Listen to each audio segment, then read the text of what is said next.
cha namna ya kuwafikia watu hao. Amefanya kazi nzuri sana. Kwa hiyo ni chombo ambacho wachoraji ndio hapa naweza kufikiria sana mchezo, naweza kufikiria sana muda pekee. Ndio ushike maji kabisa.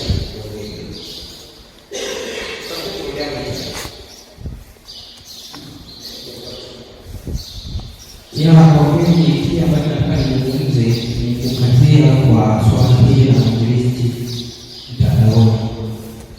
Nilianza mwaka 2019.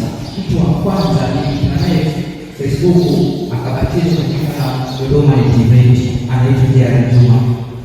Alipobatizwa kumbe alikuwa ni Waadventista bila wakasi. Kitendo cha kurudisha kanisani, familia yote ile kanisani. Kwa hiyo nina uzoefu mkubwa wa uinjilisti wa mtandao wa kijamii. Kuna vitabu vingi yapo katika kusambaa kulingana na changamoto tunazopitia. Kinaitwa Injili Kiganjani, uinjilisti kwa njia ya mtandao ya kijamii. Ndani ya kitabu alichozungumzia baada zote hizo, namna ya kutumia mtandao ya kijamii, kuna kanuni, jinsi ya kuwa mwinjilisti kupitia mtandao ya kijamii nimezungumzia.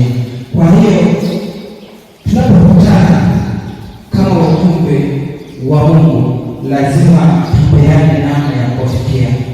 Japo kuna changamoto, kuna kanuni nyingi, kwa kuwa tunakutana basi tunajifunza ili kupata uzoefu zaidi. Nina ushuhuda mwingi kiasi kwamba nikianza kuzungumza naweza kupoteza muda. Kwa hiyo tuishie hapo, isipokuwa tuwe tayari.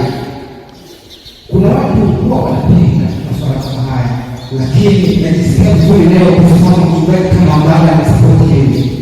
Kuna watu wengi ambao walifuatilia kile ambacho tunafanya, wakaanza kuzuia kwa kitu kwa sababu kumbe ni uelewa. Tunapoelewa lazima sasa tuunge mnyororo wa Injili.